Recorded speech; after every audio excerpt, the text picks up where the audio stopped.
faint because of blood loss. Some people faint pretty quickly. So... It's so late. Once again, I'm staying up until the late hours of the night. Just thinking about him. But I can't do it anymore. I can't! Her grades were slipping. Her friends were leaving her behind. And she couldn't do it anymore. She wanted her life back. She wanted closure. She wanted to end this chapter. It had gone too far. She needed to talk to him. I need to grow a spine. I can't chicken out here. I was able to say I loved him. So now, she wiped her eyes. I need to go and figure out how to nudge him. You can do this, Monica. She grabbed a bottle of Advil. What a killer headache. She took 2 and slowly crawled into bed. You can do this. I woke up in the morning feeling rather refreshed. I'm not sure why, given my hand hurt like hell and I was tired. But I was refreshed nonetheless. Did he get the bandages from like his personal bathroom? I tossed my blankets off and stretched my arms above my head. Today was gonna be a good day. I don't know why again, but I felt really good. This day was putting me in a good mood already. I'm gonna see Yuri. I'm gonna hold her hand. I'm gonna love her. Man, I got lucky. A couple months ago, I was a friendless loser that was obsessed with anime. Now I actually have friends, a girlfriend, and I pretty much just gained a real life. A life worth caring about. A life worth living. Frankly, a pretty damn good life. And I'm happy. I smiled, texted Yuri good morning, and crawled out of bed. I hopped in the shower, hopped out, and combed my hair. That's also a pretty new thing. Just one of many changes for the better. I chuckled to myself. But then I stared at myself in the mirror. Stared at my hair, it looks... Damn. I gave the mirror finger guns. I'm looking good.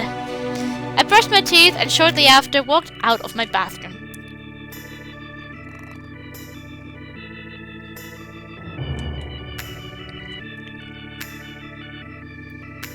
I threw in my deodorant, my uniform, and my shoes. I grabbed my breakfast from the kitchen. And I walked out of my house and out into the sun. Wow. It's a really nice day today. Just another thing to improve my mood. And she's wearing her blue bow. You seem to be in a good mood. Caught off guard, I jumped slightly. Siri giggled at this. I got you, huh? I shook my head and smiled. Yes, you did. I noticed you're wearing the bow I got you. Well, of course I am. It was a gift. I'm happy to wear it. Good, good. I put a hand up. Let's save this happiness for a forest, though, huh? She made a face. A forest? Sap? Trees? Oh! Sorry, sometimes it takes a second.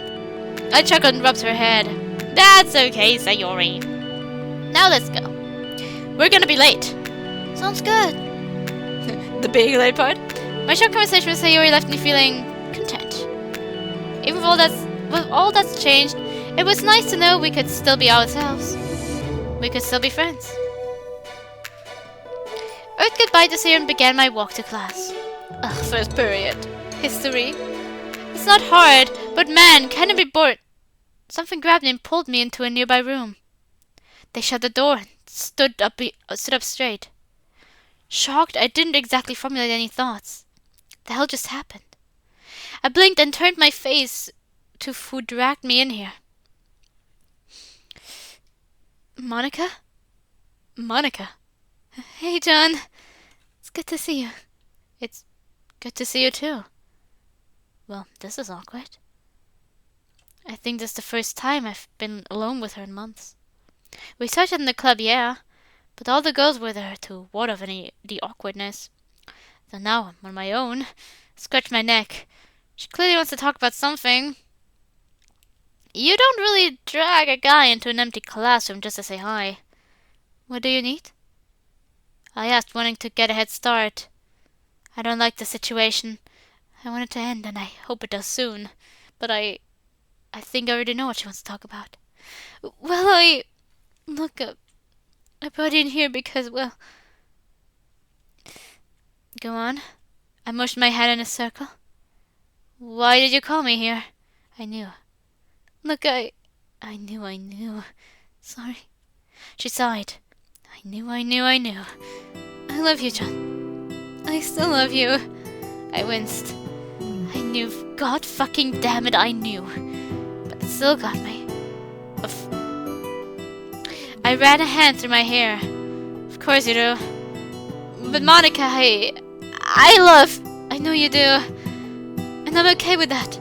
But I need closure. She hesitated. And then she grabbed my collar and slammed me into the wall. Ouch! Look me in the eyes, John. I struggled against her grip. Monica, this... I grabbed her arm, but her grip held true. This isn't like you. She looked down. I don't care. Her voice cracked. She cared. Just tell me the reasons. Reasons for... I need you to look me in the eyes. I looked her in the eyes. Good. Now, tell me the reasons. Tell me the reasons you... Tell me the reasons you love Yuri. What? What? Monica, how is that going to give you closure? She slammed me into the wall again. Just do it! You... She let go of me. I rubbed my neck and she sniffled. You faked being in love with someone once. I need to make sure you're not doing it again. And once again, because of Monica, I felt an iron rod being shoved into my heart. Well, Please just... I'm sorry I got rough with you, but I need you to do this for me. I sighed. I love her interests. I love the way her eyes light up when she's happy or excited. I love how she can talk on and on about something if she's passionate about it. I continue to list more and more things, all varying, but we don't get to hear them, huh? Whether it be my love for her hair, or my love for something as basic as the way she walks. I listed it. I could feel Monica slowly getting more and more hurt, though, which is why I eventually trailed off. I couldn't keep doing this to her. It was just making her feel worse. And I felt she knew too. I want you and Yuri to be happy. Really. You guys are my friends. And I want to be able to keep saying that. So please just forget about me, okay? I know that the entire point of this conversation was for me to forget, but I think hearing you say you'll forget about me is the push I really need. I need to know that we don't have any kind of chance. So, how about it? She's delusional. She's been dealing with this on her own for how long by now? Why would me saying anything make any sort of difference? You'd be surprised how easy that can be. She could see it herself. Me saying I forget her will do no good. Especially because we're still in the same club together. It's impossible to forget Monica. So I'm gonna be selfish here. For what's probably the 18th time now. No. Monica, I won't forget you. I won't forget what we had. She looked down again. Monica? Why? Why don't you want to forget it? Because I need to watch my words here. Because I like the time we spent together. And your method. Your method of me just telling you how I'll forget you. That won't work.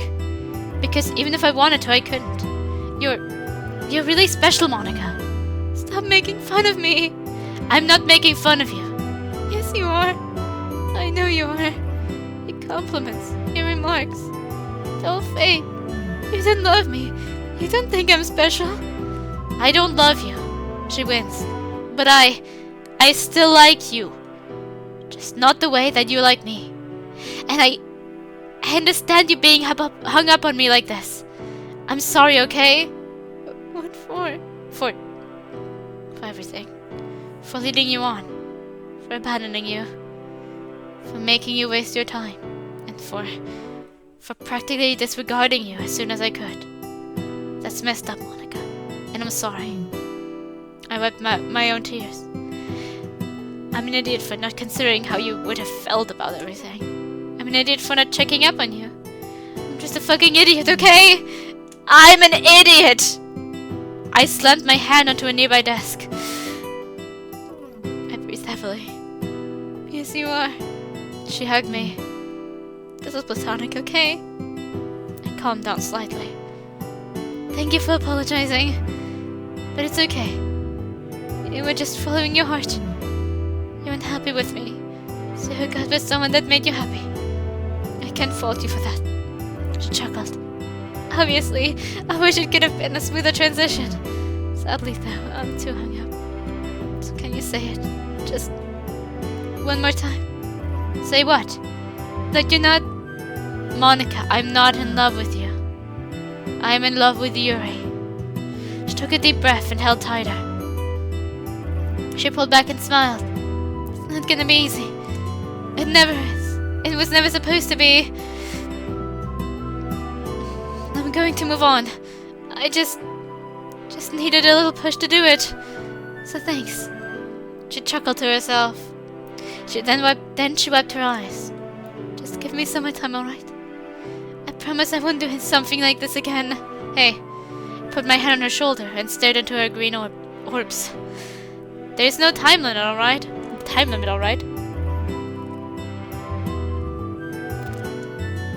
I know I shouldn't be giving the advice here, given it's my fault you're experiencing all of this. I rubbed my neck.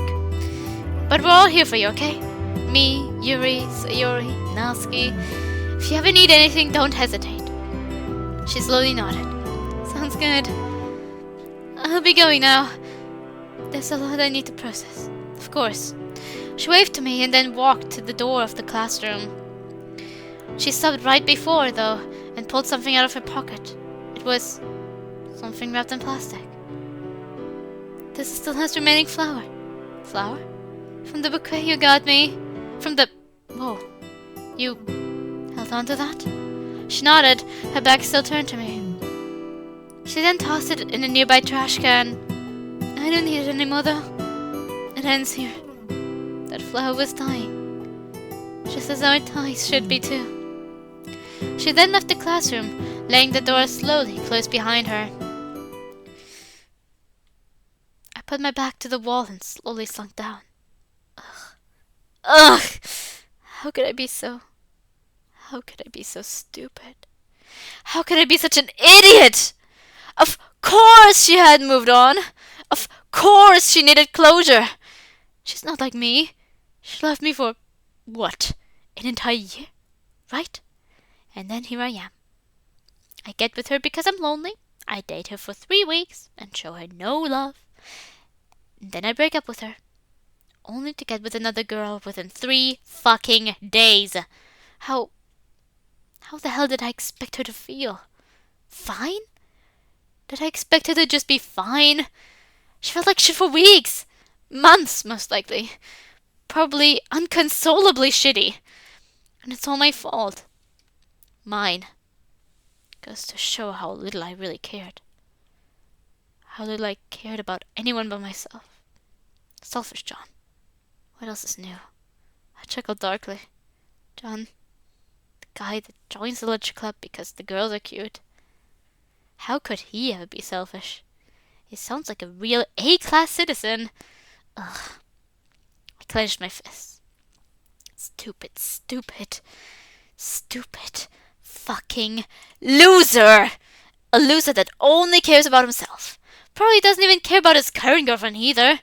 I wonder what I've been ignoring about Yuri. Maybe. Surely her stomach issue. I wanted to act natural about it, but acting natural means nothing when you've completely forgotten. I began to laugh.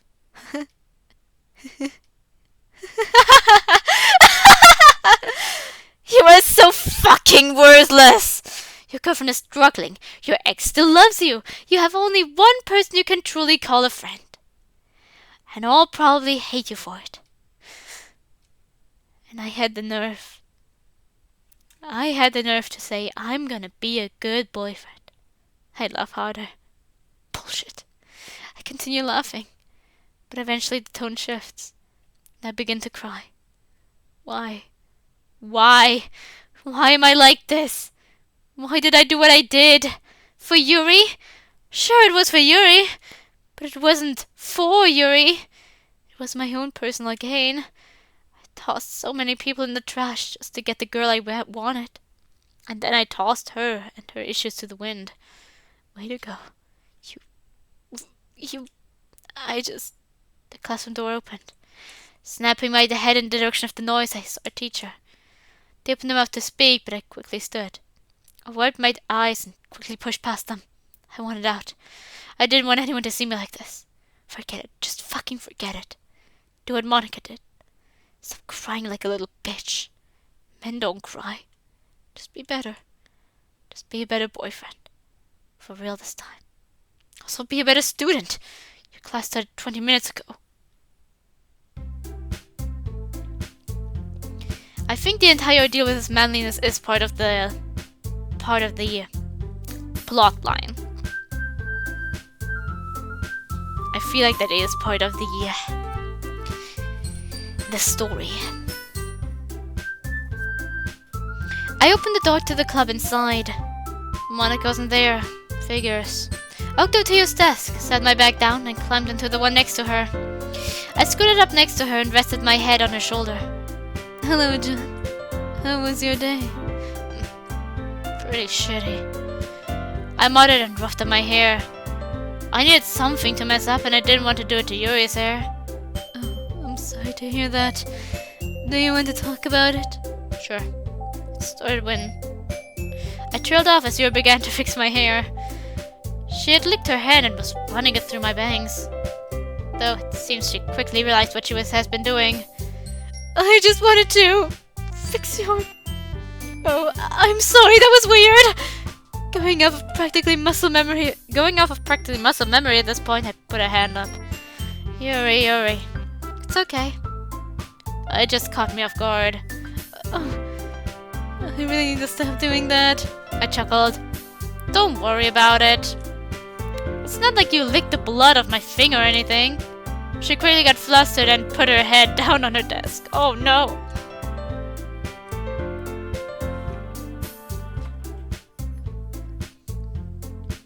Why remind me? She took a deep breath and sat back up. Anyway, continue with your day? Right. Well, I kinda had a pretty big conversation. I froze. I shouldn't tell about Monica.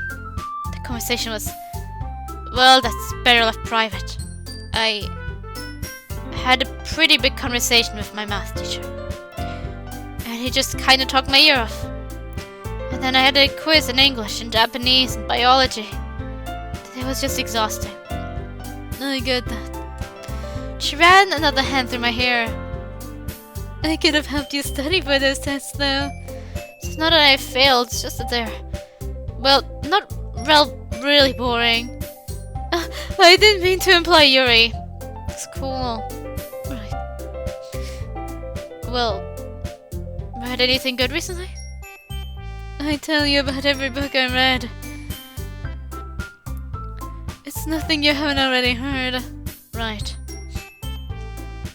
I drummed my fingers on the desk. Well, this feels... almost pointless. Bored. Something slammed onto a desk. Presumably, it was Natsuki's head. Oh, jeez, girl. Girl was boreder than bored. This sucks. I agree. Usually Monica's around and has some kind of plan. Whether it be silent reading time or sharing something we wrote or what have you. But now it's just quiet. Eerily so. Do you guys just... My head snapped to attention. Sayori. Does everyone just want to go home? Frankly, I'm a little lost without Monica. Aren't you the vice president? So what? Doesn't mean she has every backup plan. And yes, I know I'm vice president, but I'm not exactly a natural born leader. So just, if you want to, feel free to go home. So I sat down on the teacher's desk and took that as an excuse to grab my things. I didn't care about much else. I just wanted out of that stuffy classroom. And I took that as an excuse to grab my things. I turned to Yuri. If you can, come over to my place later. Preferably around dinner time, I whispered. Any particular reason why? I trailed off. I just need someone to be with, okay? That sounded desperate. And really, I was. Oh, okay. She grabbed my hand and squeezed. I'll be over at 17. I would come sooner, but I do have my own agenda. But I promise I'll be there as quickly as I can. She kissed me on the cheek and squeezed my hand again. Thanks, babe. I sighed, ruffled my hair, and slung my back over my shoulder. My bag. I left the classroom shortly after.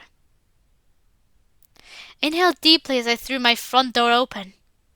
I'm glad to be home. I tossed my back to the floor and flopped on my couch. Ugh. I could really use a nap. My head is pounding. I could feel myself dozing off until I heard an alarm go off on my phone. All right. I got up off the couch, turned off the alarm, and walked to the stairs.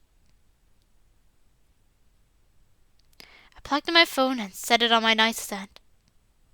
I had started a new routine. I needed to plug in my phone when I got home from school in case I needed it later on. My battery was just getting worse, so this was my countermeasure.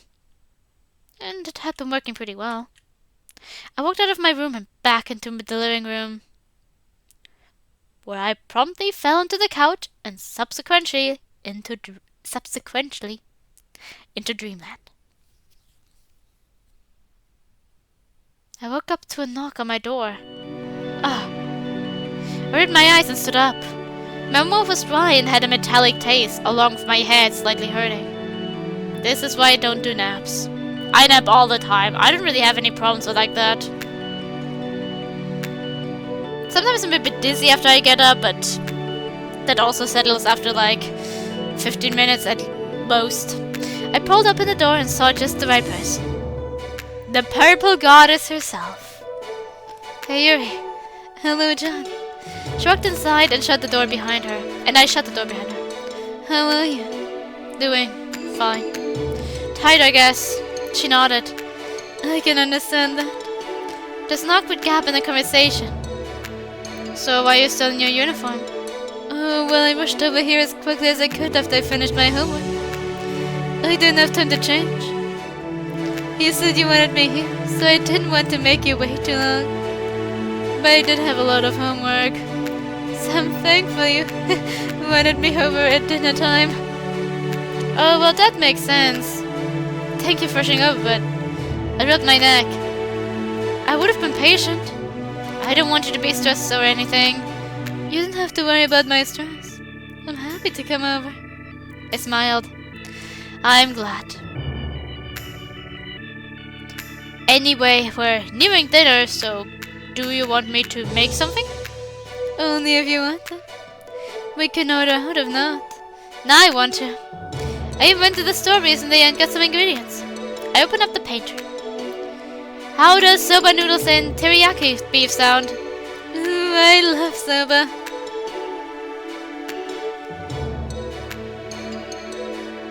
I wasn't looking at her, but I knew her eyes lit up. They always do. Good.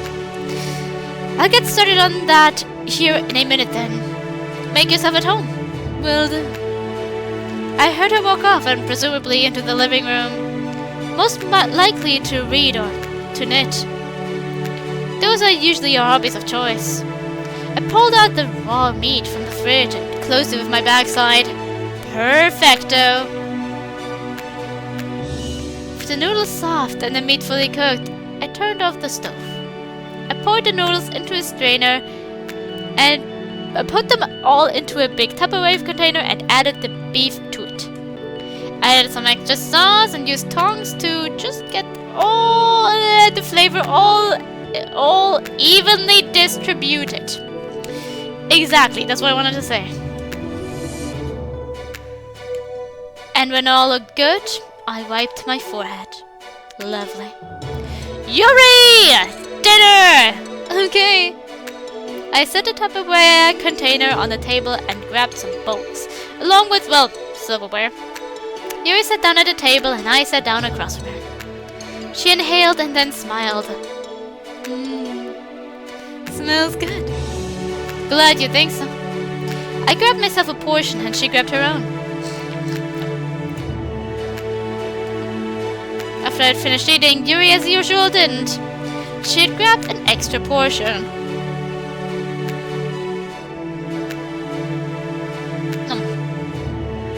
I needed to bring it up.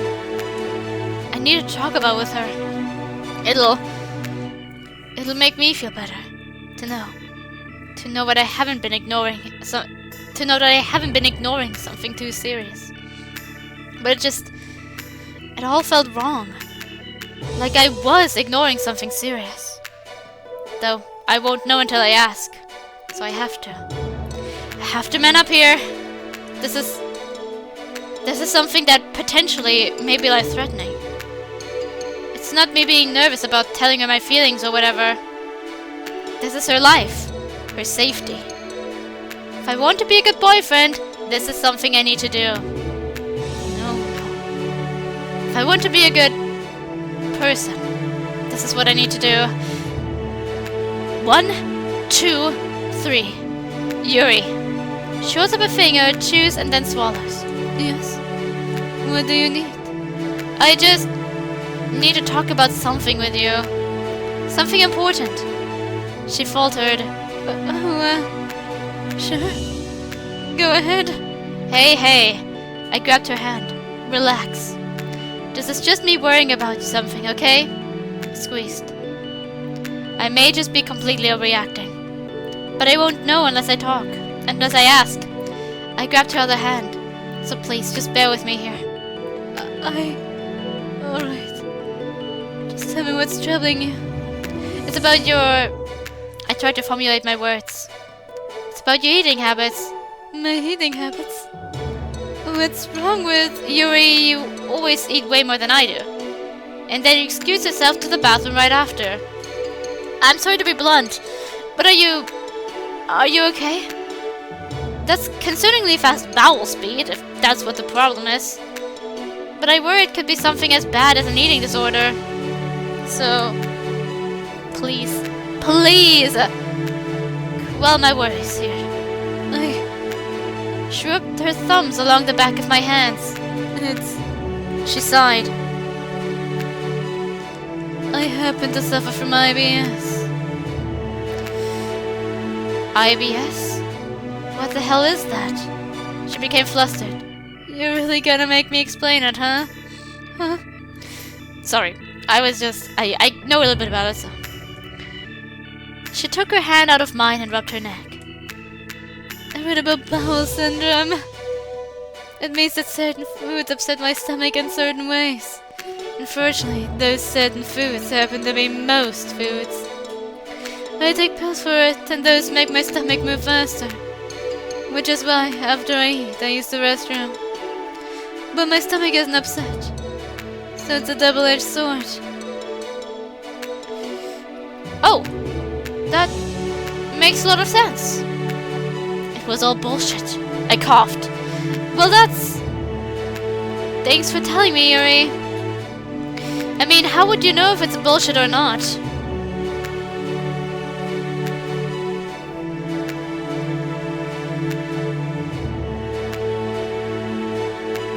Did you... Like, maybe they already know each other enough for him to know when she's lying and just, like, trying to hide something because she's, like, a bit anxious about telling something. But I'm not too sure. Do they have something like that? Thanks for telling me, Yuri. I'm glad you felt comfortable enough to share that with me. Of course! It was a little embarrassing, but I felt you should know. She was lying. Now it's getting a bit worse. Well, all I can say is... I'm happy to know I wasn't overlooking something terrible. There's nothing you need to be worrying about. I chuckled. Okay. I trust you. I'm glad you do. There was. Ugh. Anyway, are you done with dinner? She nodded. Yes, sir. Did you like it? It was great. Great! I'll keep it in mind for future usage. Perfect. She stood up, gave me a kiss on the cheek, and walked off to the living room. What a tease! I put my dish in the sink and folded her into the living room. I crashed out on the couch and flipped through the channels. I settled on what looked to be a romantic movie. Love Actually is what it was called. Seemed to be an American romance movie. Seemed fitting for the evening. I was originally content with just relaxing and watching the movie, but I quickly remembered why I had invited Yuri over in the first place. I was exhausted.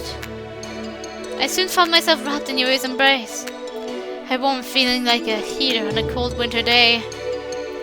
Even if she was still in that damn uniform, I wish she was wearing a sweater. It was so comfortable, so perfectly fitting for the beautiful purple beauty. I sighed, burying my face into the nook of her breasts. I could feel her blush at the fact, but that only made me want to do it more. It was just so comfy. I felt myself fading away until I snapped my eyes open. No. I don't want to miss out on this, man. Sleep is for the weak. No. Hugging your girlfriend is for the manliest. You know what? I must say, hugging your girlfriend is great. I'm saying that as if I had a girlfriend. But I've seen my friends hug, like the couples that are dating in my friend group, and you know what? It looks great.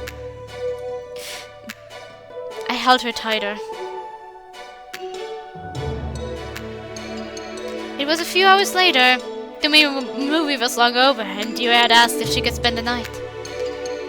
She said she had some spare clothes that she brought over, but I'd forgotten to ask if she could stay the night until just then. I said it was okay, though there was a problem she saw. She needed to take a shower. I said she didn't have to and could just do it when she got back to her house the next day, but she said she didn't wish to. I mean, she could take a shower here. Oh, maybe it's because of the towels or something. Or like not the perfect shampoo or whatever she like needs. That doing so would mess with her routine. I eventually folded and let her use the upstairs shower. But this led me to my current predicament. My phone was upstairs, and I was really bored. She was taking a while in there, and I just couldn't take it anymore. I needed to go on recon. I needed to get my cellular phone. This is sounding like a bigger deal than it actually is. I sighed at my stupidity and stood off the couch. I walked towards the stairs, up them, across the hall, and into my bedroom. And there it was. I could hear the shower running in my bathroom, but I didn't much pay attention to it.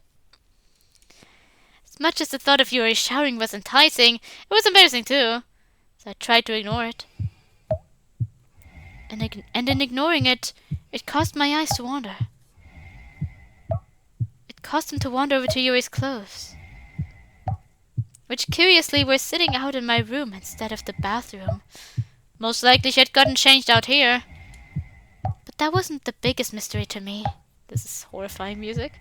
Not horrifying, but certainly sets the mood for something more scary. Something weird was sticking out of one of her pants pockets. Out of her pants pockets. Granted, I was not one to invade her privacy, but I had never seen that red thing before. Against my better judgment, I walked over and picked it up. It was a handkerchief. As I was examining it, something slipped out. I nearly didn't notice, but the silver coloring caught my eye. I bent down to pick it up. It was a razor blade. Like the kind you would see used in a movie to make lines of coke or something. The ones that you replace in shaving razors. But this one was neither a shaving razor nor a coke razor. This one was different. This one had red spots all over it, like the blood.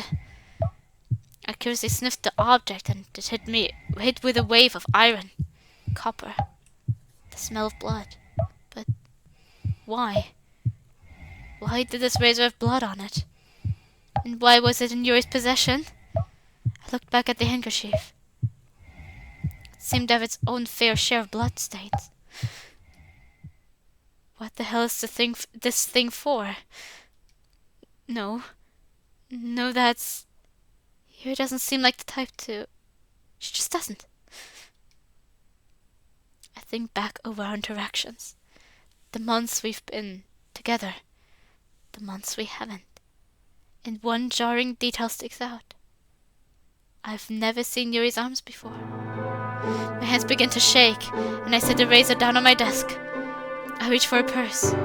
Conveniently, she brought it up here with her, for the reason I didn't want to keep myself asking. But I opened the flap and dug around, praying I didn't find what I was looking for. But I did. I pulled out a bottle of antiseptic and a roll of bandages. I set them next to the razor as my mind kept filling in blanks. Blanks I didn't want filled. I grabbed the razor again. Sharp. Of course it was. What better for? I clenched my fists. My girlfriend. The love of my life. She harmed herself with this. I dropped it again. Almost like it was radioactive. I felt I was going to be sick. I was reaching for my trash can until I heard my bathroom door open. Oh, John, what are you... I turned to her. Yuri. What? Wait, were you going through my purse? Why were you... I held up the blade, and her face instantly shifted. It went from miffed to full-blown panic. Why do you have... Yuri, hey. I tried to walk over to her, but she took a step back. Yuri, why do you have this? That's... Yuri. I took a step closer and she backed up again. Please, babe. Please. It's not anything! It's for my shaving razor! Please, just tell me the truth. If it really is for your shaving razor, then why the antiseptic? Why the bandages? Sometimes I accidentally cut my legs. Show me your arms. What? No! She backed up again. Yuri, please! Just show me your arms. I took one final step towards her, and she looked over at the door. I instantly caught on. Wait, don't! She ran towards the bedroom door. I need to go! I gave chase, but she slammed the door in my face. I grunted, threw it open, and followed her out into the hall. I ran down the stairs. Yuri, wait, please, babe! She didn't stop. I took a deep breath and ran after her. As I'm running down the stairs, I trip. I slam my head onto the ground at the bottom of the stairs. But I can't stop now. Dazed and confused, I attempt to stand. But the only thing I can make out is the sound of the door slamming. She's gone. Fuck. I slammed my fist into the wall. Fuck! Fuck! I fell in my ass. Damn it. No. It... Oh God. I should have seen. Back when... The poems... I quickly ran back upstairs. Throwing open the door to my room, I walked over to my desk. I tried and failed to ignore the bloody razor.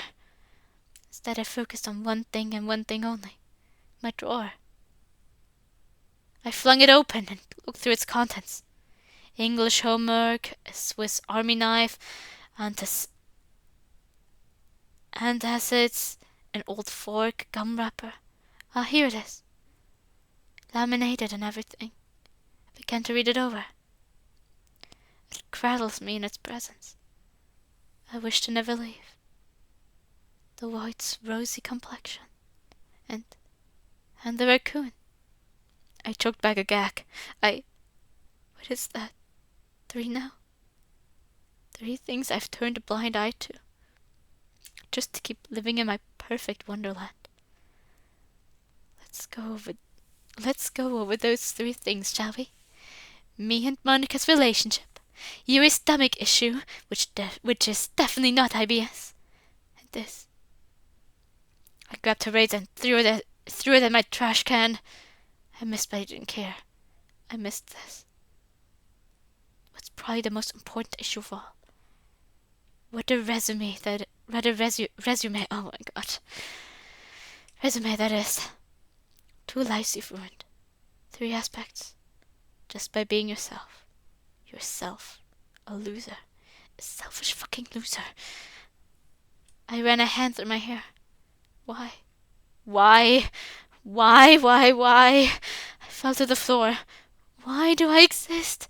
Nothing I've ever done has done anyone any good. In fact, it's been quite the opposite. It's like I exist to cause harm. And I've been doing a pretty good job, it seems. I ran a hand through my hair and limply reached out for that was army knife. It was a gift from my father. A pretty good one, even if pointless. I don't exactly need it. So it seems we're the same in that regard. Pointless. We exist just to exist. Flipped out the main blade. Well, there is one use to us. I looked at my wrists. We cause harm. I've always wondered why people harm themselves. And hell, I've been talking to someone that's been doing it for God knows how long. So there must be some point to it, right? It's different for every person. Something about it. Something that makes it appealing. It's really just different for every person. It's not just the endorphins. I've mentioned in another episode, my friends can't really not experience pain, and some of them are still self-harmers. So I wonder. I put it to my wrist. Where's the fun? I love you, John. I have for a while. I put pressure on the knife. That was Monica, probably. That's just something I like to do when I order food at places. I sold my soul for a cupcake. I love you, John. Dummy! I have for a while. Love. Like. Dummy! I mean, I accept your romantic confession. I dropped the knife.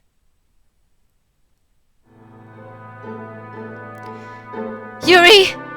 I was back at the park. The happy place. The place where all of my struggles felt themselves melt away. Funny, considering how all I could feel was my struggles beating down on my head, endlessly attacking me. Along with, of course, my own psyche telling me how much of a failure I was. This place, this park, where we shared our first date, where we really connected, where I made the vow. Some fucking wow. Yuri! I groaned. I could feel my stamina waning. I stopped and breathed heavily. Where could she be? I can't... Wait. Her spot. Her secret reading spot. I moved the hair out of my eyes and began to run. I stepped into a divot and nearly lost my footing, but I carried on. As soon as I began to hear crying, I knew I'd come to the right place. Now, where's Yuri? Exposed arm was covered head to toe in fresh cuts. Oh, I can't say it. I didn't mean to go this far. I walked up to her and I got on my knee. Yuri, it's okay. No, it isn't. It's not okay. It's not okay. She began to shake and cry harder. 2 girls I've made cry today. Cool. I shook my head. I took a step towards Yuri and she flinched. I got close and before she could back away again, I grabbed her arm. Or at least her elbow. It was the only place I could see that wasn't all jacked up. I began to look it over. The thing that was practically torn to pieces. I grabbed a nearby knife and threw it far away. Yuri didn't fight me on it, so I thought it was one of her special knives. I turned back to the cuts, and for the third time that night, had to hold back my puke. I couldn't do it here. It was not the time. Yuri needed me. I turned to her and looked at her in the eyes. I decided to come out swinging. How long has this been going on, Yuri? She hesitated but answered. 5 years. I did a double take. Until I looked back at her arm. Past the current cuts I could see layers upon layers of scarring. That made sense.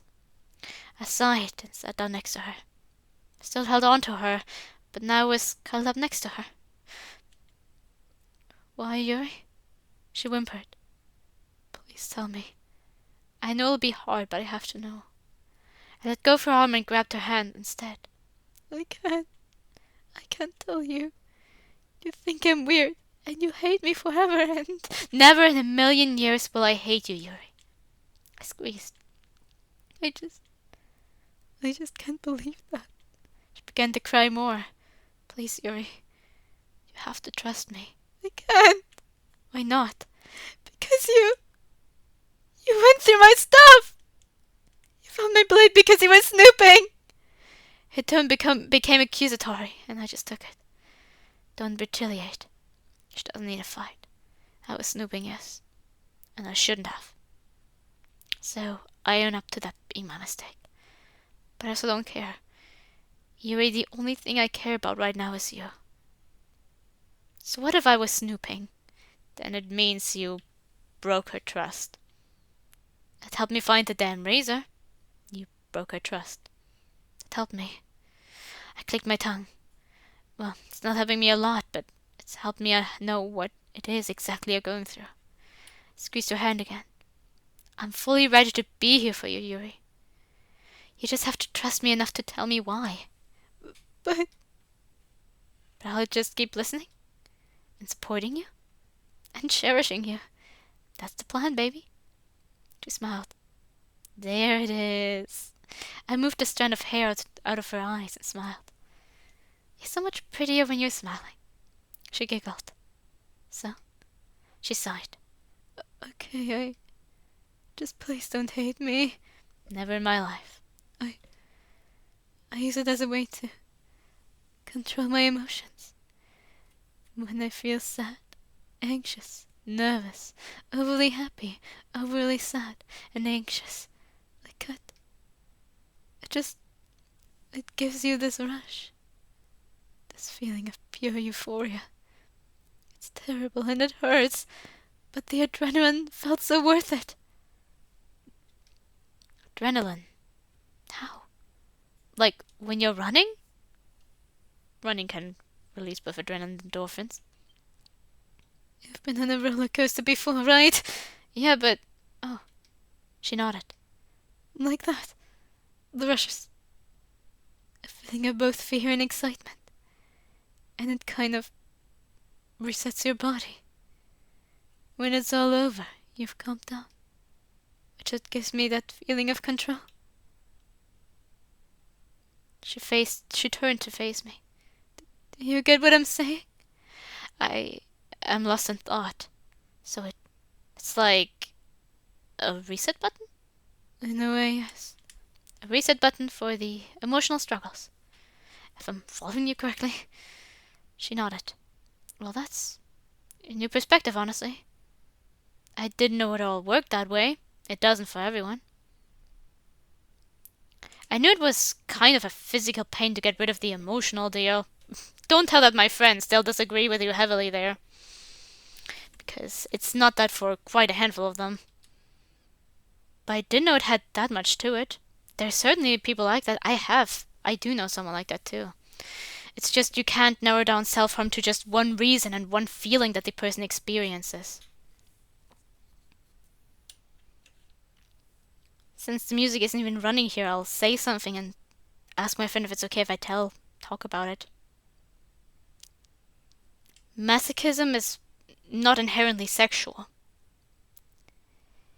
In his case, it developed from a very low point of self-hatred and then turned into the feeling of harming himself and hurting himself and feeling the pain. It turned into some sort of justice feeling that then turns into overarching excitement. When we played DDLC the first time, he was thriving on the Yuri role because he is...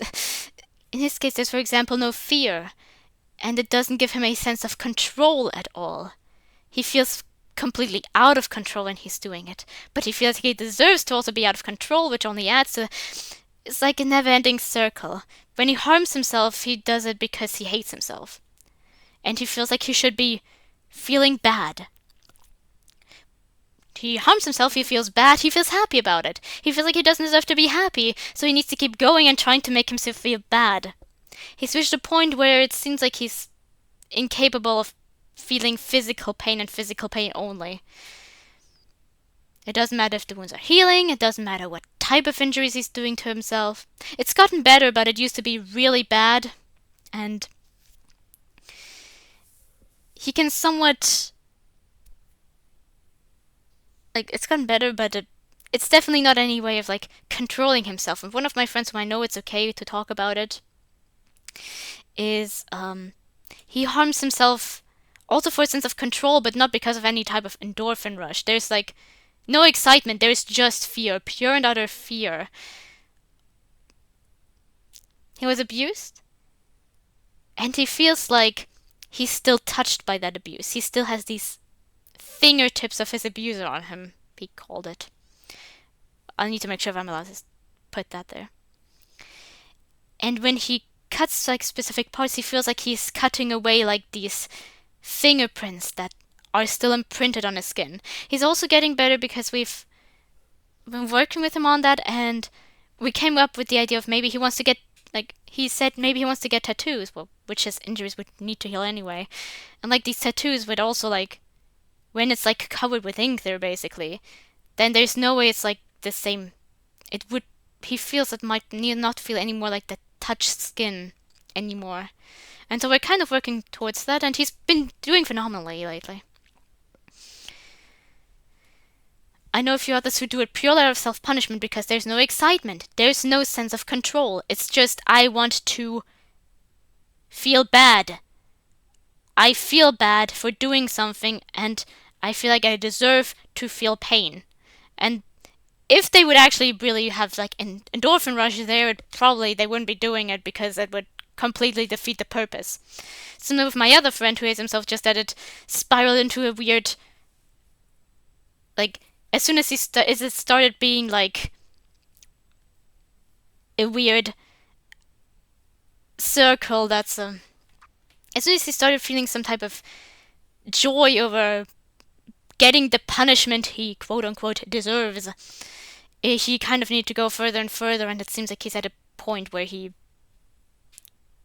can't really go back to feeling physical pain like the average person would.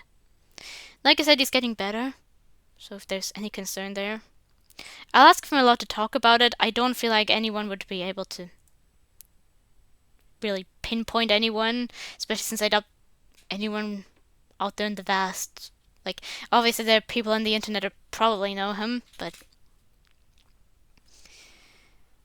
there's also a question of how deeply you know him and stuff. I have to ask about the abuse story because I don't know if I'm allowed to go that deeply into it with the fingerprints. But if you're hearing this, then I was allowed to hear it because I know they're similar to me, where they sometimes share like very emotional things because they also want people to be able to kind of relate to that.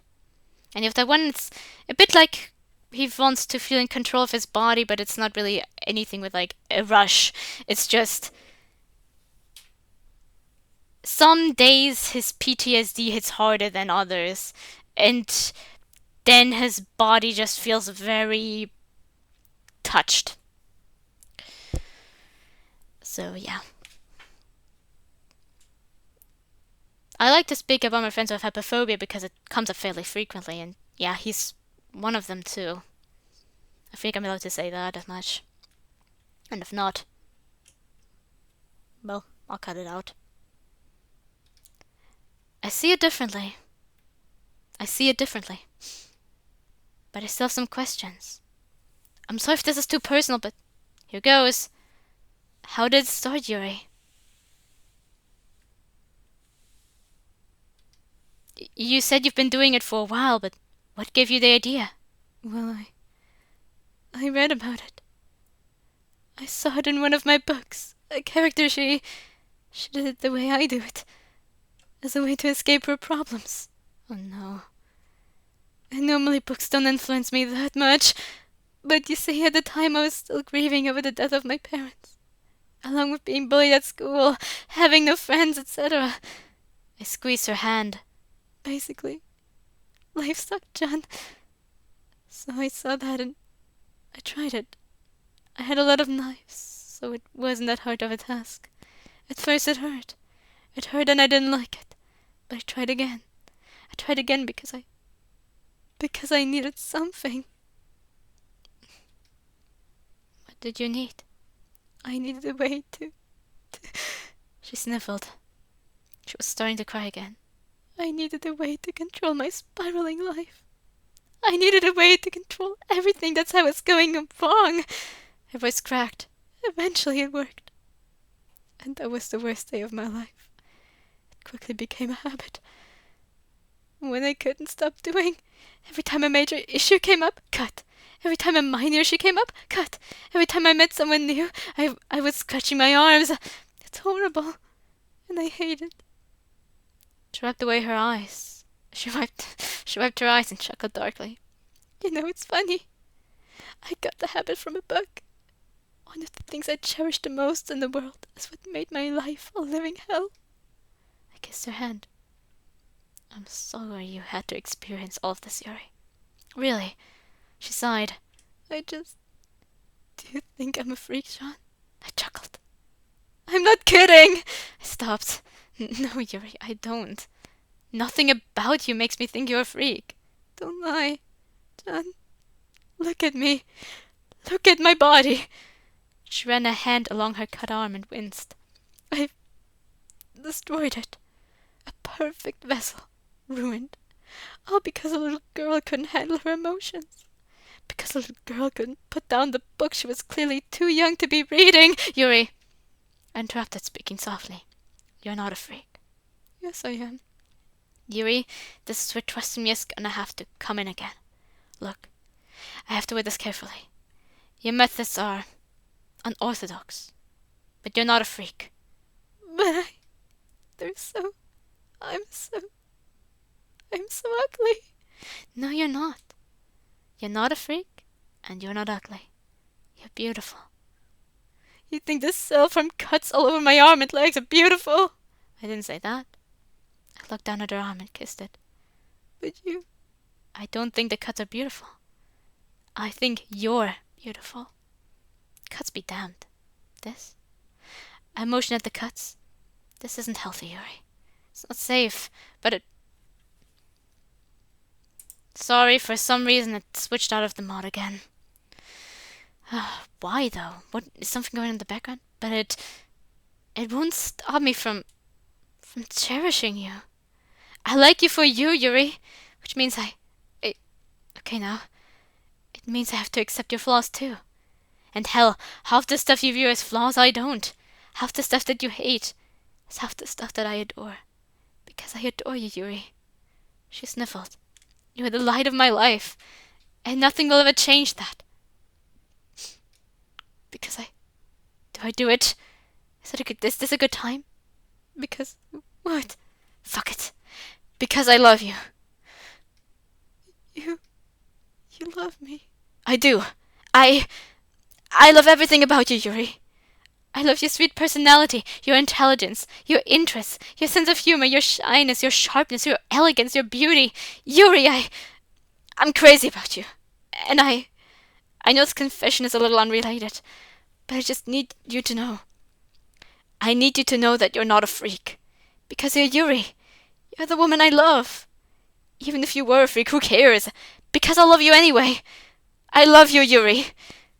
Do you hear me? I love you. I'll always be there for you. Through thick and thin. Because I love you. I'm cut off by something pressing into my lips.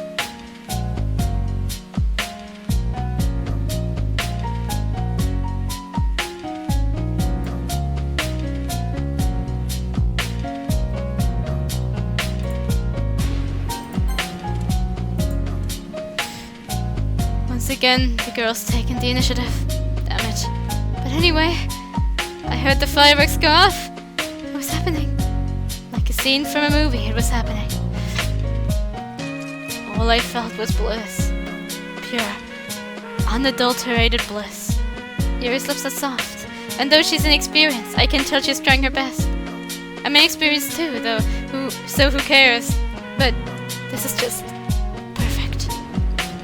Even after everything that happened tonight, I feel like this made it all up. I made it in life. Everything was really going to be okay. Yuri pulled away and smiled. I love you too, you weirdo. She loves me back. This is truly perfect. This truly is perfect. We began kissing once more. After a few moments, we pulled back again. Well, yeah, wow. I brought my hand down and accidentally touched her arm.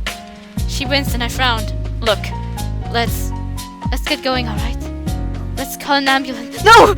I jumped slightly. No. If you call an ambulance, they'll most definitely call my aunt. She can't know. Nobody can know. Wait, she doesn't know? No, she doesn't. And what do you mean nobody can know? What about like a therapist or something? Nobody can know. Well, how about I just take you home and treat those?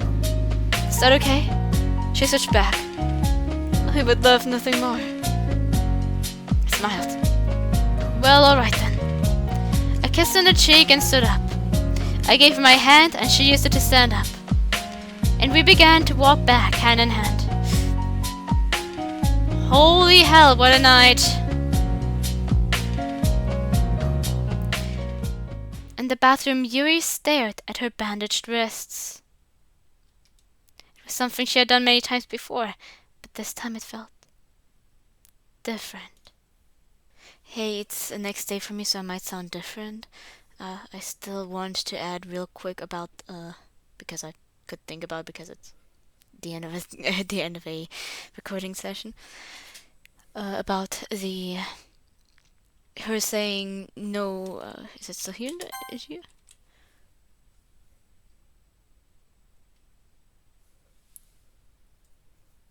Like hospitals and therapists. Hospitals, if you absolutely feel like she's going to bleed out, then you definitely should call a hospital, regardless of what they're saying. But if there's no danger, then there's no need to put anyone through that stress, especially in countries where it costs money.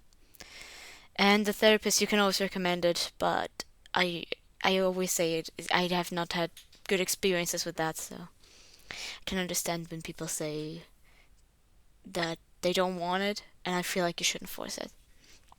Anyway, I'll continue now. I just would feel bad cutting it here. That's why I'm probably going to put these two videos together, these two recording sessions, because I feel like it's still continuing about the same topic, and I feel like I want to put this together. The bandages felt less dirty, less gross. She felt like she was less of a freak. The bandages, they felt like they meant something good. Instead of deceit and pain, they meant warmth and love. She felt giddy upon thinking about that. He loved her. She smiled. He loved her. He loved her. Stop! She looked in the mirror. He loves you, but you don't need to deserve his love. She grabbed her razor blades and an old toothbrush and tossed them in the garbage. No more destroying your body. No more destroying the person he loves. It'll be hard. I know it will. But he said he'll be there for me, through thick and thin. And she trusted him. She shut off the light and left the bathroom. She walked through the dark house and into the living room.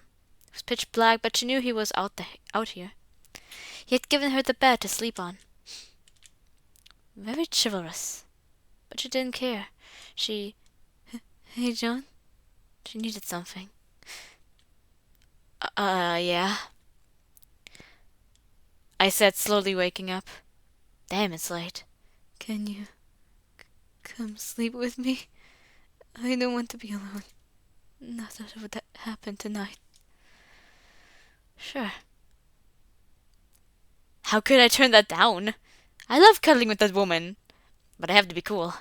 I walked up to her and put my arm around her. You want to sleep out here or in the bed? Bed, please. Sweet. Walked out the house, my hand around her waist. I was blushing furiously, of course, as was she, because we both knew it was coming. But we were both pretty damn happy about it. I opened up the door to my bedroom and walked over to the bed. She climbed in first, and I climbed in after.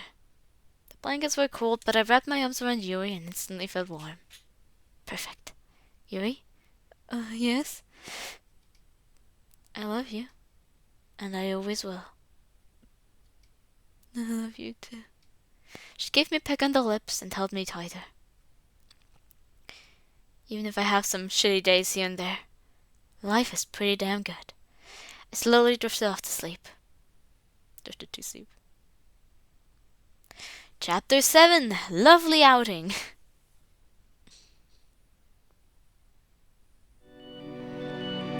My eyes fluttered open as I slowly awoke. I felt well rested, along with a very prominent warmth. Warmth and a strong sense of security. And God, if that wasn't one of the best things I had ever felt. Though along with this warmth and security came a mouthful of purple hair and a nose full of coconut. Can't say I didn't like it, but what spurred it on? Was I the one that asked you to get in bed with me, or did she? What happened yesterday that I love you. and always will? Right. Sorry. I pulled my head away from Yuri's to get a good look at her. She was turned over, but she seemed to be sleeping peacefully. Good. I pulled up the blanket and looked at her arm. I pulled back her sleeve. Bandaged. So it seems that part wasn't a dream. Awesome. I put the sleeve back inside. That wasn't awesome, if my sarcasm was not apparent enough. I put the blanket back down and focused my attention back on Yuri. I began to run a hand through her hair. Oh, Yuri, Yuri. I chuckled softly, but then frowned. What are we going to do about you? Last night she made it pretty clear that nobody can know. But that's ridiculous. Therapy is the best option for you. Not always. You can talk to a professional and get the help you need. If your professional is actually good. But I can't force you to do anything. Good. If you don't want to go to therapy, then it's completely off the table. You can still suggest it and say that you think it could help. Just don't be like, it's the best option, you can only get better this way. You don't want to do it? Well, then you'll never get better. Your problem, you bitch.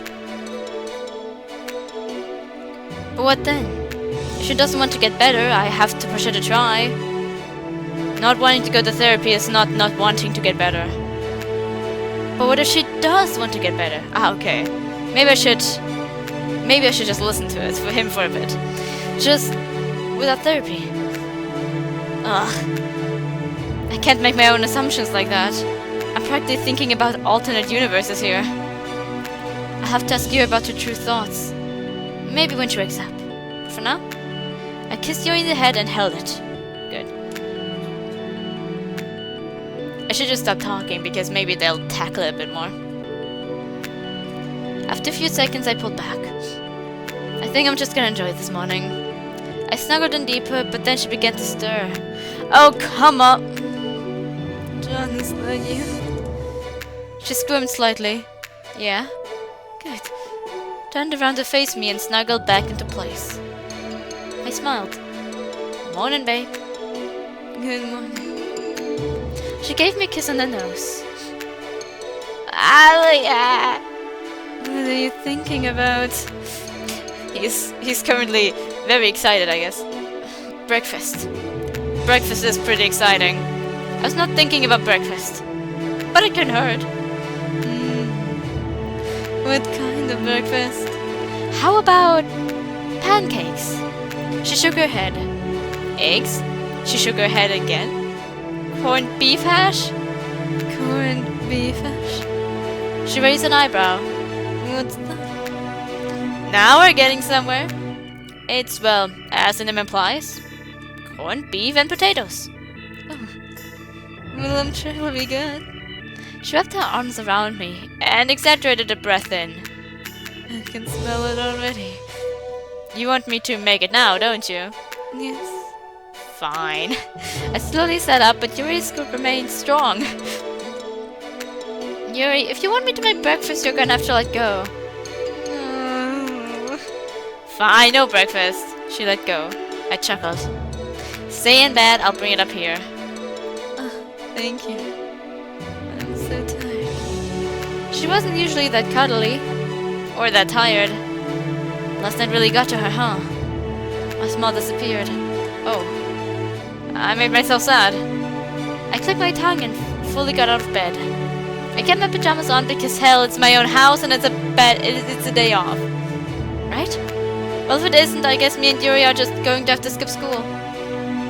It's not exactly a good thing to be doing, but I'm going to ignore what happened but I'm not going to ignore what happened yesterday. That, I feel, is worthy of some time off. Love you, I said and decided whether or not I should brush my teeth. Love you too. I smiled. She was probably blushing up a storm now. I yawned and walked towards my bedroom door. Brush your teeth. Damn! Do I have any corned beef? Crap, I'm not sure if I do. I have cans of corned beef hash, but that's kind of lame. I wanted to make it. Have to be special. But of course I didn't have corned beef. Who the hell just buys corned beef? I probably have potatoes. But you can't just eat hash! Ugh. I grabbed a can and pulled out a pan from the cupboard.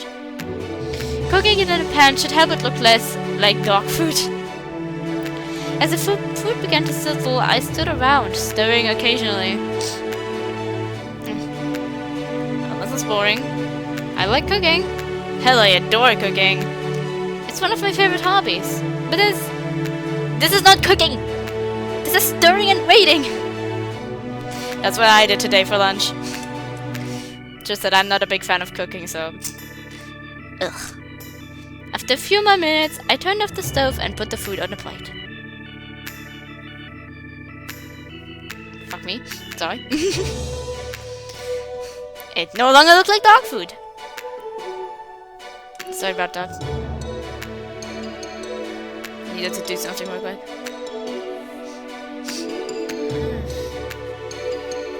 And I think I need to blow my nose for a moment. Warning!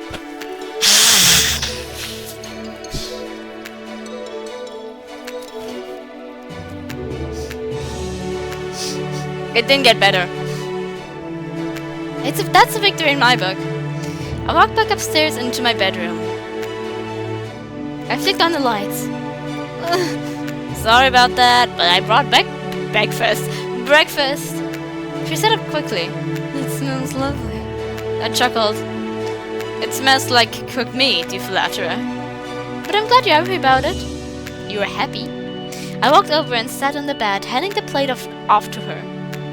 I didn't bring any condiments because I wasn't sure if you wanted any. I'm not the biggest fan of condiments, so you made the right choice. Okay, good. So...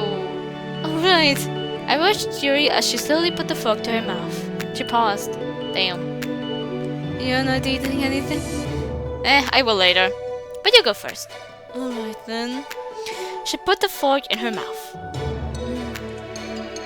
Ah, she actually ate it! People really eat anything! Just kidding. It may look like dog food, but goddamn, I wish I was the one eating it. After a few minutes of silence, Yuri doesn't like to talk with her mouth full. She's respectable like that. She put down the fork. That was really good, John. I have to say I was skeptical. But I'm glad it was as good as you said it was. Score. She wiped her mouth with the napkin I gave her and put the plate off to the side. So, do we have any kind of day plan today? If not, I'm perfectly content just to launch around. If you are okay with it, that is. It is your house. Sure, you can hang out here. I chuckled. If I said no, that would make me an asshole. That's not true. You have the right to say no to me, John. I know, but I don't want to. Stay here with me. Enjoy your company. She blushed at the comment, but she smiled. Why do you enjoy my company? Exactly. I smiled at her attempt, but I played into it. Because I love you, Yuri. She giggled. In that case, I think I can stick around for a little bit longer. I'm glad.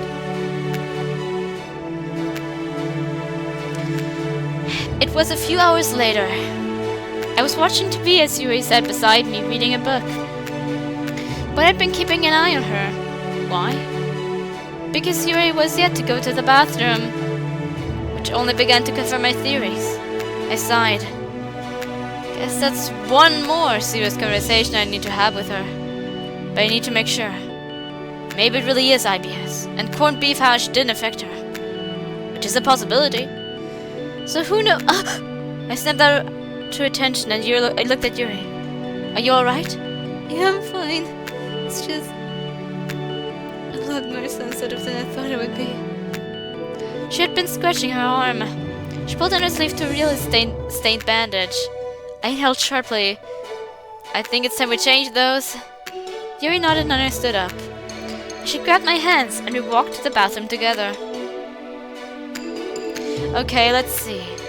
I'm running low on medical supplies, it seems. That's worrying. But at least I know where they've been disappearing to, right? I shook my head. I removed Yuri's bandages. There. Hopefully the air feels good. It does a little bit. I smiled. I grabbed a nearby washcloth and got it wet. Afterwards, I delicately wiped off some of the blood. Gave her arms a kiss, and wrapped fresh bandages around her arm. I'm not sure if that's like the healthiest approach to keep giving kisses to the arm. But hey, she's comfortable with it, and I feel like it should not, as long as the bleeding stopped, it should hopefully be fine. Once again, being delicate. Okay, there we go. I kissed and bandaged arm and she giggled. Are you gonna do that every time? Hopefully there won't be any more times, but yeah. At least for now. I could feel the wincing. I pulled away from her and she tried to put her sleeve down. Stop that. Leave them out. Let them breathe a bit. But Yuri. I grabbed her hand. If you're trying to hide them, don't. It may be that you think the sweater is comfortable, which is viable. But it can't be comfortable when it's imprisoned your injuries like that. But if you really are just trying to hide them, like I said, don't. I kissed her bandaged arm again. It tasted terrible, but the message was there. You have nothing to be ashamed of around me. I didn't exactly sign up for this when I told you I liked you, but I signed up for it when I told you I loved you. Loving someone is more than just loving their positive features. Loving someone is loving someone, which means loving them, even despite their faults. I know I've said things in this way before, but I want to keep saying these things, because hopefully, one of these days, it'll get through to you. I poked her forehead and she giggled. Thank you, John. It makes me happy to hear that. I smiled. Good. The conversation slowly died out and I looked at her arms again. For it was probably the 15th time that they sighed internally. Like ripping off a band-aid. Yuri? Yes? I'm sorry to instantly go from a happy thing to a not very good thing, but I think we should talk. She clearly knew what I meant by that. She sighed. Alright. Let's talk. I led her out of the bathroom, back downstairs and into the living room. I shut off the TV. Getting serious, huh? Yeah. I sighed nervously. This is not an easy conversation. Band-aid, band-aid. We need to talk about the things on your arm. Yes, of course. I know you said you didn't want to tell anybody, but I think maybe some form of therapy would do you some— No! I flinched slightly at the yell. Sorry, I mean, please no. why not? I can understand it, yeah, but therapists help, Yuri. Please, anyone watching this, please keep telling me anything about, like, good about therapists so I can kind of convince myself of that myself, because honestly, when people say that, I'm like, you can suggest it, but don't try to constantly force it. I've never seen it really do that good. And I know I can't force you into anything, but if you don't want to better yourself, you just can't agree with that. I want to better myself, John. I really, fully do. But please, not through therapy. Isn't there another way? Well, probably, yeah. But it's not going to be as effective. Please tell me any stories in which therapy has been effective, because I need to convince myself of this. You can dislike the idea, but you're going to have to take a bit of a plunge there, here, babe. I know, but I hate therapists. Any particular reason why? Oh, I don't know, they always ask so many personal questions. And they're complete strangers! What do they need with the information anyway? But it took so long for me to be honest with you about my cutting, and you're my boyfriend.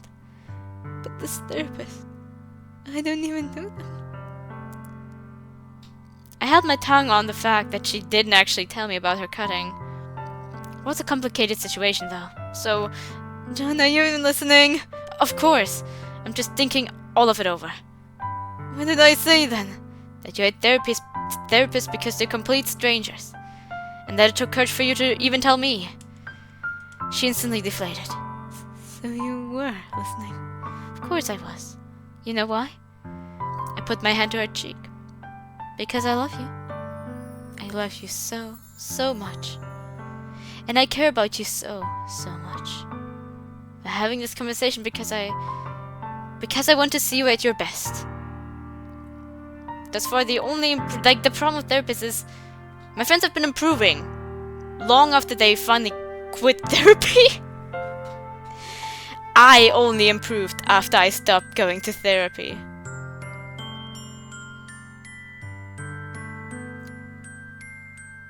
Sometimes we really drastically needed to get them first back to their original state so that we can make final, we first need them to improve them to their original state before the therapy so that we can improve from there.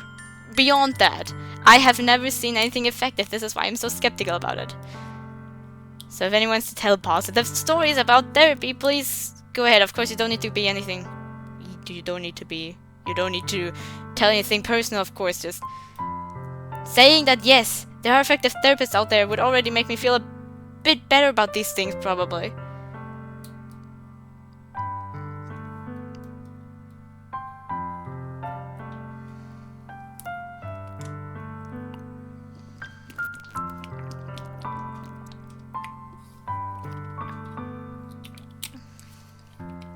I pecked on the lips. You understand that, don't you? She nodded. Good. Alright. I'm not going to therapy. Damn it! But I want to be better. I've never ever liked cutting. So I'll try, okay? No, wait. I won't self-harm. Not anymore. You can't make promises on that.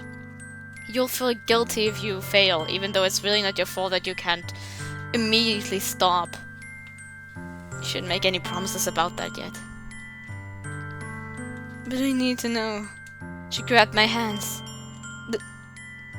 Do you promise to keep loving me? Why do... Yes or no?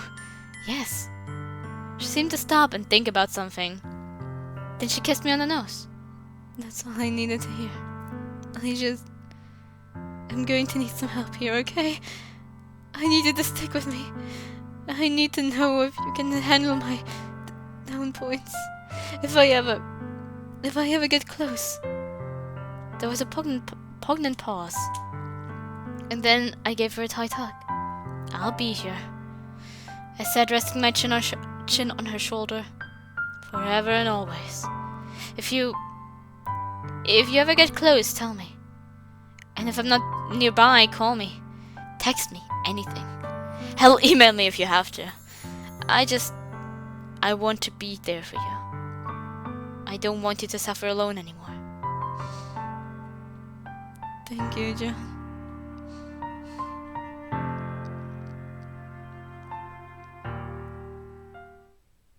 Even though the conversation ended on a relatively okay note, it still felt sour.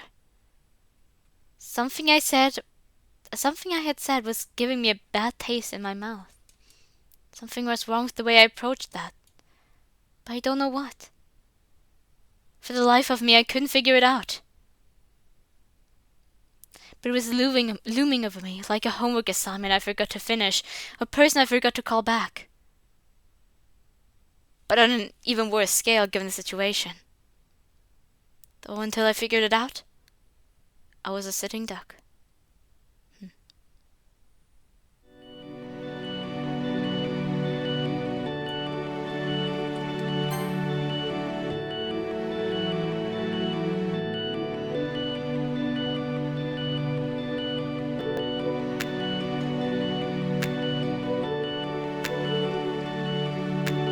I hope they're not saying he should have forced her to go to therapy, because once again, that sucks. Don't do that. I know you want to see a person improve, but if they're not ready yet, then don't do it yet. You can keep encouraging them, but if they say they don't want to and they might have a genuine reason to, then don't. So I hope they're not saying he should have continued forcing her, although her reason is pretty innocent. I don't know what exactly I'm supposed to say. It's just talking to a stranger about it is difficult. I'm not saying that, but like compared to what worries me when I think about therapy, just feeling worried that it's a stranger is like the least of my issues I see in it. Although I can see that it's annoying because like it's always like your therapy isn't supposed to be your friend. Well, I kind of don't feel a connection there then, and I can't really do anything then with that. Although my issue laid more with the fact that... You know what? It's my experience. I can talk about it. She said I wasn't trying hard enough. Behind my back. She was telling my mother something about me not trying hard enough and shit. My mother never told me that, though. So, I was doing everything she asked me to do. I made, like... If she asked me to do specific assignments, I did them. If she asked me to, like, write a journal, I did that.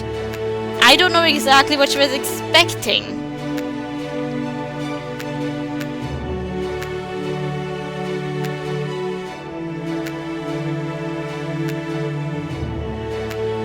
I was never approached and she never told me, maybe have you tried this, maybe have you tried that. I feel like there might be a lack of... She never communicated shit with me. And then she spoke about me behind my back with some other people. Not just my mother. And that kind of sucked.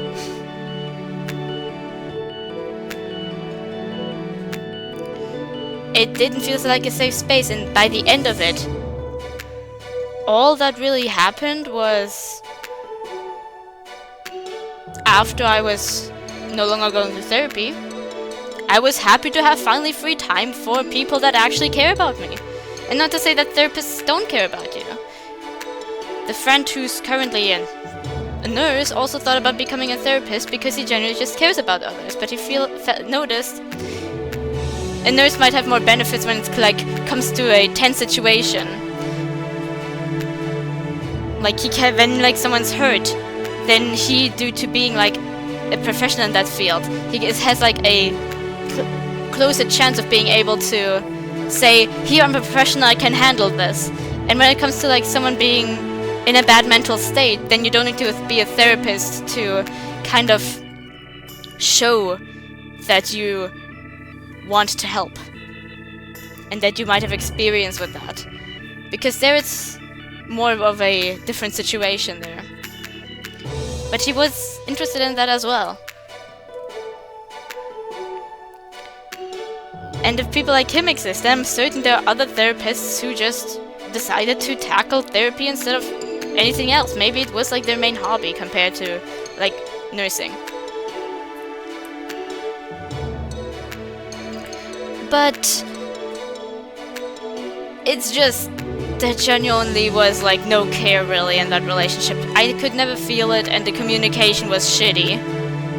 I asked questions, and like therapists are like supposed to help you in the right path by but not like forcing you to do anything exactly either. Then they can't like fix you. They're just simply there to help you on the right path. She was leading me nowhere because she never told me what I should maybe consider. She looked at my journals and never really did anything with them. She never told me, I looked at your journals or whatever. We did that then in the support group. That's why I know that maybe that could have helped actually. And I'm one of the least problematic cases. In my case, it was just there was a lack of communication. We never really like got to fixing anything in the end.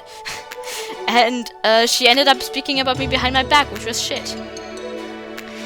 And compared to some of my others where there was things that are illegal and they should be in jail, but for some reason they're still licensed to be therapists for whatever reason, I'm a very weak case compared to my other friends. There were a few cases where there was no negative side effects, but it was simply just no improvement until they had a support system outside of therapy, and then they went out of therapy and still improved because they still had the support system out of therapy. And oftentimes improved even quicker because they had probably more time in the support system. So my experience with therapy simply is shit. Eventually, if people keep telling me, hey, I went to therapy and it helped me, I feel like I'll have a bit more of a chance to be like, there are people who get help from it. I've seen a few cases online, but I've also seen a few cases online where there were similar situations to my friends. And due to that, like, maybe if I can keep hearing about it, I can finally say, therapy is not bad. And, like, I still won't say force people to go to therapy when they don't want to. But at least I'll feel not as angry as I do when they keep saying therapy, therapy, therapy. Because I can get it like when you like bring it up and say like, do you want to try? Why do you not want to try? Here maybe some reasons where we could do that together. I just hate statements like, it's the only way you get better. Don't you want to better yourself? I did. Not going to therapy, one-on-one talk therapy anymore was my best decision there. Well, it was my decision. She kind of just said, you're better now, even though apparently I was not better. That's what she told my mother later on anyway.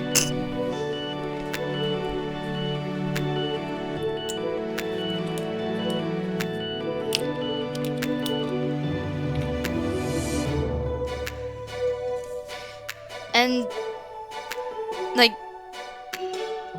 majority of my friends, like I said, only got better after, usually a year after they finally quote unquote stopped going to therapy because it was not their thing. I can still say I had great experiences in therapy groups, in the therapy group I was in and support groups. There I wasn't too. And there will be other people who probably say, yeah, but it sucked for me. It's just that in my case, I get genuinely angry because the answer to everything is therapy, and if you don't go to therapy, you obviously don't want to get better. Maybe there's a reason that the people who were genuinely harmed to not want to go back. Like, in my case, you could still be, maybe you just need to find a therapist, and I get that. I'll still probably stick to support groups because I had good experiences with that. But some of my friends, when you tell them go back to therapy, yeah, they're scared of that. They're probably not going back to the normal therapy, at least like the one that you usually imagine.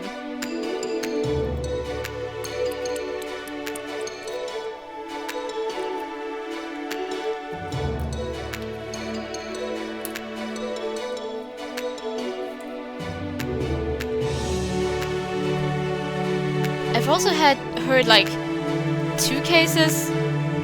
Like in real life, I've not really had any glowing example of it being genuinely extremely effective. Just I've had 2 examples of it not being extremely harmful.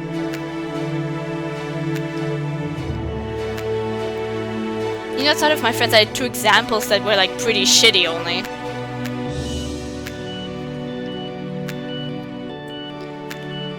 Anyway, what I actually wanted to talk about was what could it be outside of therapy, maybe? Maybe the fact that he...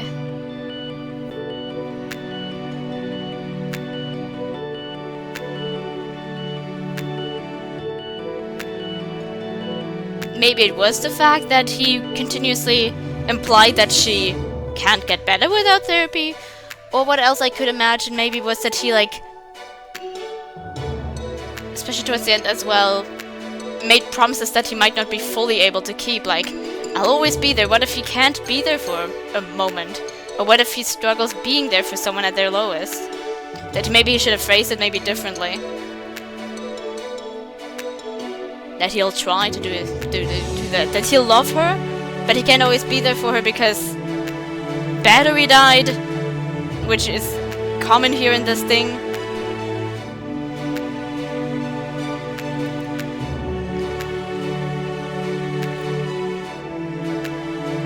So when she tries to call him, she'll instead feel like he isn't picking up, when in actuality just can't. And then she'll feel left alone. That maybe he should have like tried to explain that he can't always be there for him. Like a support system usually does require more than a singular person, because that's a lot for this one person to also do. I wonder. The problem with Yuri is that she's also like a bit like social anxiety wise. Otherwise, I feel like she could actually maybe work better with people that like actually go like through similar stuff in like a therapy or support group. Because then it's like there are people who go through similar things, and so she doesn't have to feel like as much of a freak, quote unquote, in like these groups, because other people are doing like similar things there. The rest of the day was uneventful. I'll finally continue. I'll probably make like an extra chapter for that, because every time therapy comes up in like such a way, I keep rambling on and on about my own experiences, because it just weighs very heavy on me. Because I understand on one hand that it's deemed a very helpful method, but my own experiences won't allow me to deem it as anything helpful. I haven't like suggested it before, but when someone brushes me off, it's just like, okay, that's still your decision. That doesn't mean you don't want to get better. That doesn't mean you can't get better. It just means it will be a bit more difficult maybe. Or like you need a support system at least. You need something, even if it isn't therapy. Completely handling it on your own is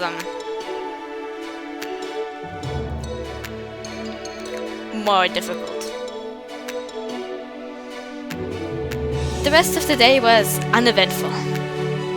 You wanna just do takeout?